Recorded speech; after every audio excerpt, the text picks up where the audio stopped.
11 years now.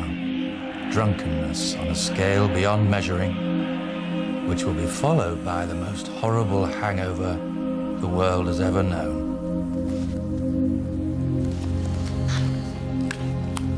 This is the story of the German opposition to Hitler, as recorded in the diary of the writer and lawyer Fritz Reck Malletseven. They're drunk on propaganda.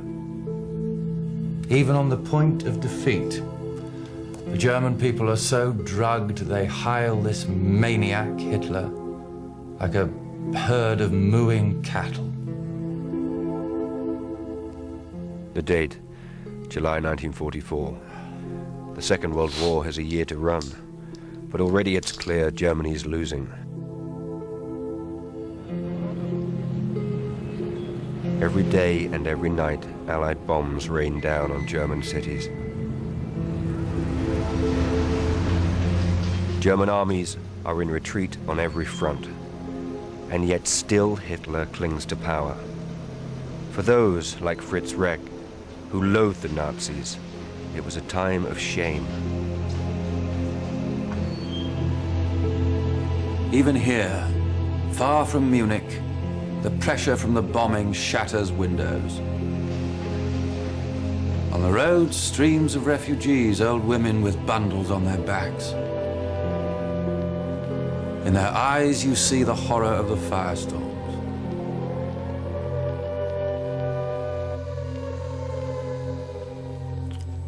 But why should Herr Hitler worry? We hear he spends his time reading novels, watching movies, bullying his generals. And meanwhile, every day, his shelter is dug deeper and deeper into the earth.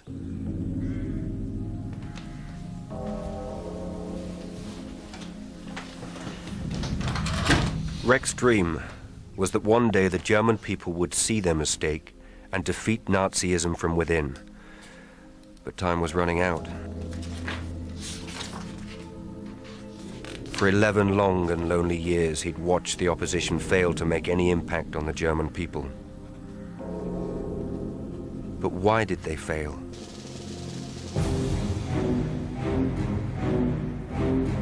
Terror is the best political weapon, for nothing drives people harder than a fear of sudden death.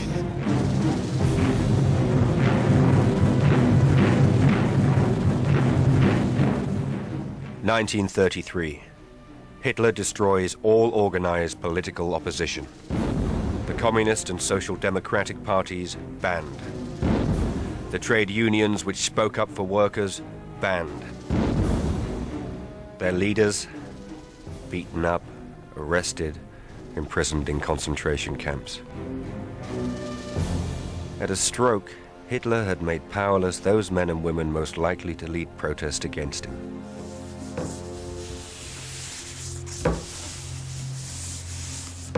Those that escaped arrest were now illegals, outlaws. We were in constant danger. We couldn't go to the law. There was no law. What could we do?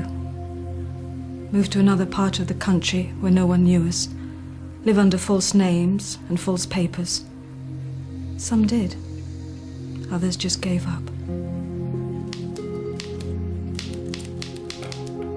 In the circumstances, it's amazing how much political resistance survived. In 1936, according to police statistics, over 1,000 anti-Nazi groups were still at work, writing reports on the public mood, printing anti-Nazi leaflets, all disguised with false covers to make them easier to hide, as cake recipes, seed packets, camera instruction manuals. The Gestapo counted 1.5 million such anti-Nazi leaflets doing the rounds. But the resistance was divided. The Social Democrats didn't trust the Communists, and as the secret police drew the net ever closer, the fight became more and more hopeless. Can we seriously harm the Nazis, fly posting, or painting slogans on walls, or stealing and hiding a gun or two? Does it change enough to make the risk worthwhile? People think it's romantic to battle with the Gestapo, but it's not. It's suicidal. Fritz Reck never actively resisted, but writing a diary was treason enough, keeping an ear to the ground on his country estate, recording the public mood. Again and again, my friends warn me about my writings. I ignore them. I must record what's happening here in Germany. And so, night after night, I hide this diary deep in the woods, always alert in case I'm seen, always changing my hiding place. Do you have any idea what it's like to live like this? No human rights, always under threat that someone might turn you in at any time. And this total, desperate lack of opposition, it's that more than anything that makes our life here so unbearable. At most, all those like Reck could do was lodge a quiet protest. There were ways. The Nazis wanted conformity, everyone doing the same, flying the flag, saluting, using the correct Nazi greeting. Heil Hitler! Heil Hitler! Heil Hitler! Heil Hitler! By breaking the rules, Heil Hitler, Professor! Grüß Gott, Vertrutz. you could quite spoil a Nazi's day. Or equally dangerous, there were Nazi charities like Winter Relief. Refusing to give could result in arrest, but people took the risk. Heil Hitler! Shoo! And then there was humor. This innocent-looking brown shirt songbook disguised a gag sheet. Joke after joke at the Nazis' expense. A man with an achy tooth went to a dentist.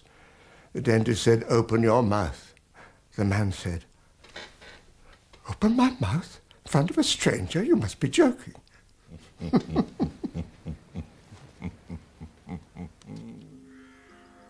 But as Fritz Reck noted in his diary, the government was hardly likely to be brought down by joke books. I think we'd rather see resistance take the form of armed rebellion. But that's the problem. The Nazis have made us so sluggish, a nation of cowards. Reck was a Christian. His opposition to the Nazis was less political than religious. He feared the Nazis meant to destroy Christianity. He was right. They were busy inventing their own religion, not one that protected the weak, but one that admired strength. Adolf Hitler. I saw a Hitler youth boy recently. He was in a classroom and suddenly he noticed a crucifix hanging behind the teacher's desk. And his face twisted in fury, and he ripped down this symbol, which hangs in every church in Germany, and he threw it to the ground with the cry, "Lie there, you dirty Jew."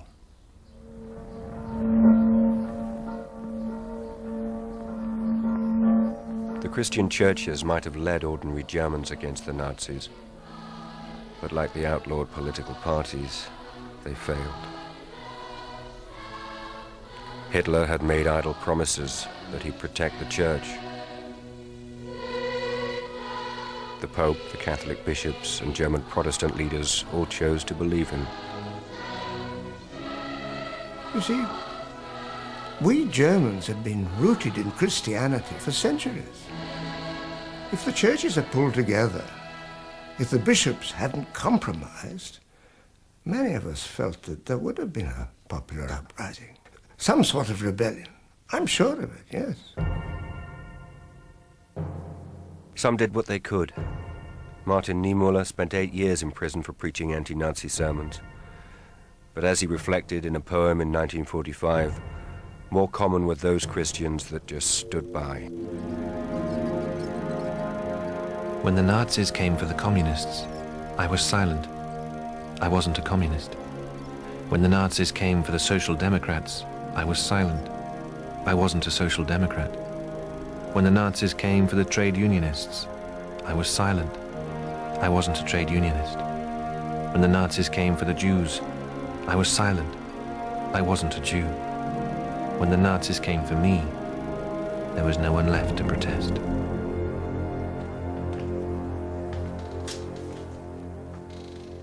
September 1939. War. Fritz Reck receives a letter. Reck, you won't believe it. We are the children of the gods. I'm just back from the Battle of Poland. 11 flying missions, dive bombing, columns of troops and troop trains. It's such a wonderful carnage. I love this war. We're so utterly without pity. A letter written by an escaped convict? No.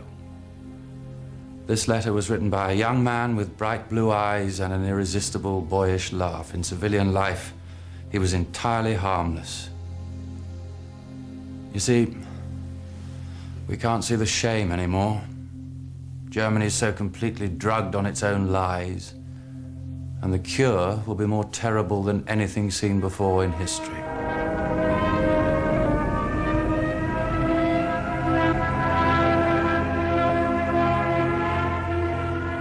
The war changed everything. Now resistance was treason, but also now there was more reason to resist. Germany was no longer just killing her own, but committing unspeakable atrocities abroad. I spoke with a man. I'll call him just H. Back from the Eastern Front. And he saw a massacre. 30,000 Jews slaughtered in 1 hour. And when they ran out of machine gun bullets, they used flamethrowers, and people came to watch from all over the city. Off-duty troops, young, fresh-faced fellows. Oh, the degradation.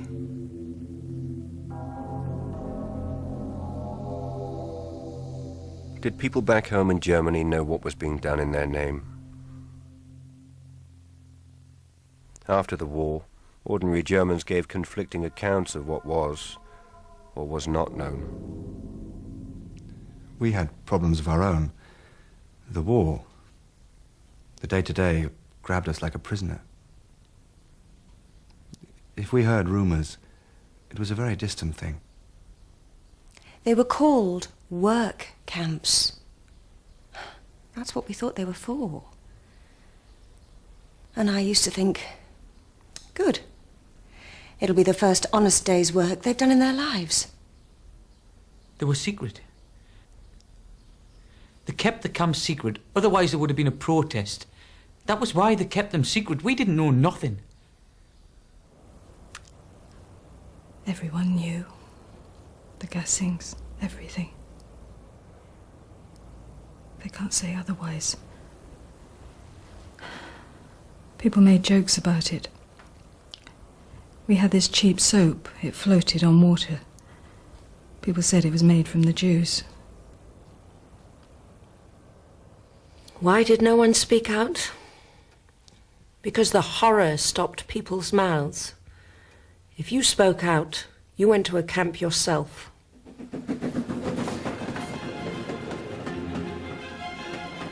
Hans Scholl was one of those few exceptional Germans brave enough to take the risk. The only pictures that survive show him as a young student at Munich University. It was there he'd learned to hate Nazism, how it crushed individual freedom. In 1942, with a small group of student friends, he began to print leaflets in secret. They called themselves the White Rose, white for purity. We will not be silenced. We are your bad conscience. The White Rose will not leave you in peace.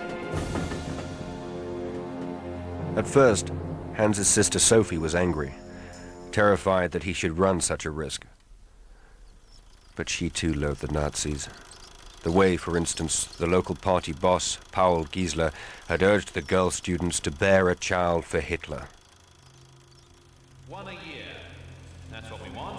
Preferably a boy. It's pretty automatic once you're in the swing of it, and if you're too charmless to find a mate, I'll lend you one of my officers. Giesler sparked off a near riot amongst the Munich students. For Hans and Sophie, it spurred them on to more opposition. Another 5 leaflets printed in bulk and taken by train for posting in towns across Germany. The aim was to spread the word.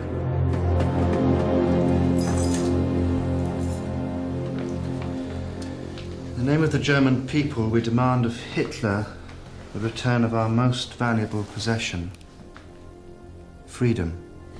Who's it come from? A leaflet of the resistance movement in Germany. How did they get our address? I don't know. From the phone book, it doesn't matter. Burn it! You must burn it! It mustn't be found in the house. I will burn it. But first, I'm going to read it.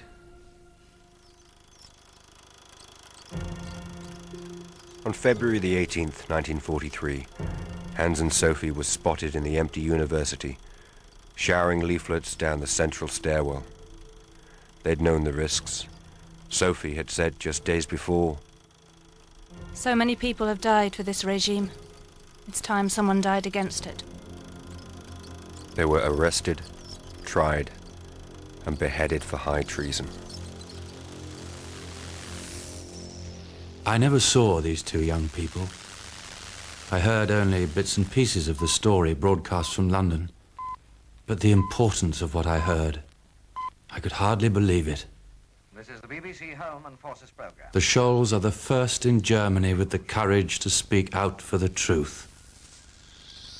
One day we must all make a pilgrimage to their graves and stand before them, ashamed. The aircraft of the Coastal and Bomber Commands have carried out day and night attacks on the port of Brest and on enemy shipping there. 1943 was the war's turning point. The German army was retreating in Russia and Africa, and the carpet bombing of German cities had begun. Propaganda Minister Goebbels talked of a new kind of war demanding total sacrifice. Would Germany fight total war? But in reality, the Nazis were slowly losing control, and the atmosphere shifted accordingly. Suddenly people walk straighter, their faces shine. Everyone senses a ghostly hand has nailed the Nazis' death warrant to the wall. And what do we find? Petty party officials sniffing which way the wind's blowing, saying Gruß Gott again instead of Heil Hitler. Nazi school teachers back in church. The swastika disappearing from coat lapels. The women's leader quietening down.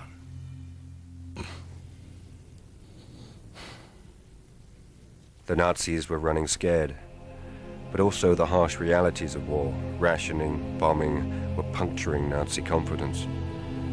Grumbling became more common, black humor at Hitler's expense, and at last, some active resistance. Reck's diary mentions army deserters sabotaging the war machine, but the government hadn't given up. This was total war, and the Nazis were punch-drunk on terror. 5-minute trials are enough. They stamp on the verdict, liquidate and expropriate. Kill, then seize all property. The victim shoved out a back door where the guillotine stands waiting. And in university medical schools, the corpses are piling up so high in the dissecting rooms they've refused all further shipments.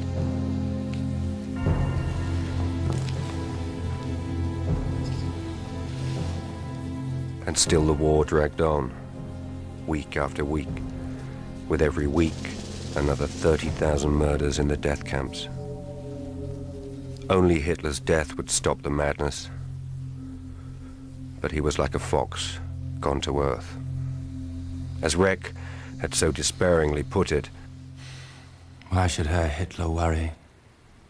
Every day his shelter is dug deeper and deeper into the earth.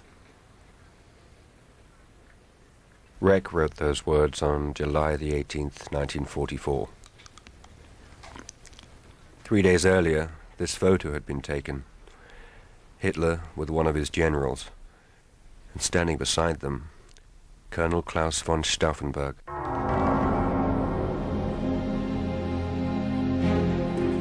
On July 20th, Stauffenberg put a bomb in a briefcase under a map table just a few feet from Hitler.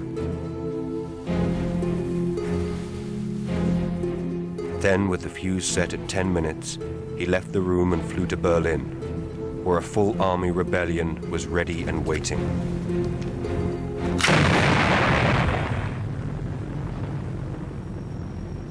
But the bomb plot failed. Hitler, shielded by the wooden leg of the map table, survived the blast. God guarded and protected the Führer. God did not desert Germany in its fateful hour.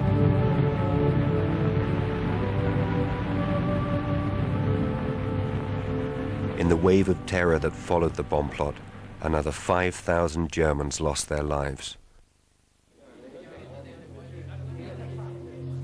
Some were strung up on butcher's hooks to prolong their agony. And Hitler, it was said, liked to watch the execution footage over and over again. Fritz Reck was himself arrested in October '44. We don't know exactly what he did. The official charge said he undermined army morale. He died in Dachau concentration camp.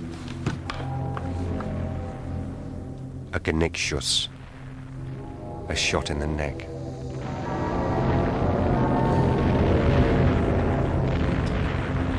You, up there, I hate you, waking and sleeping.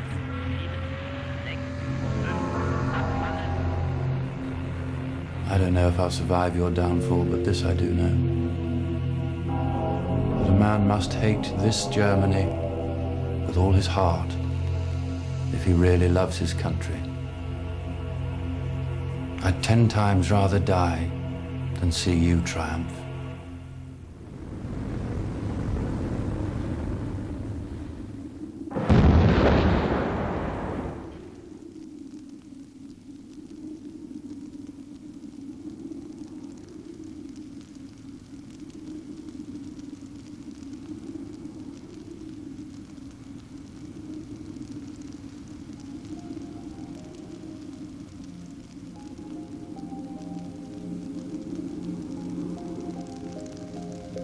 This is London Court.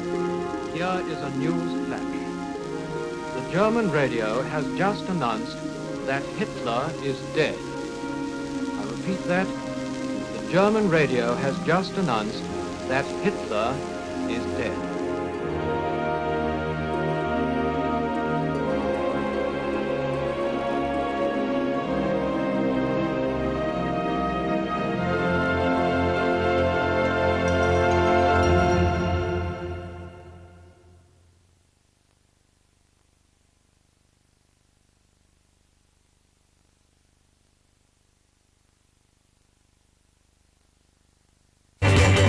Alert us at BBC Online for your free weekly email listing all BBC TV and radio programmes on your chosen subject at bbc.co.uk/alert.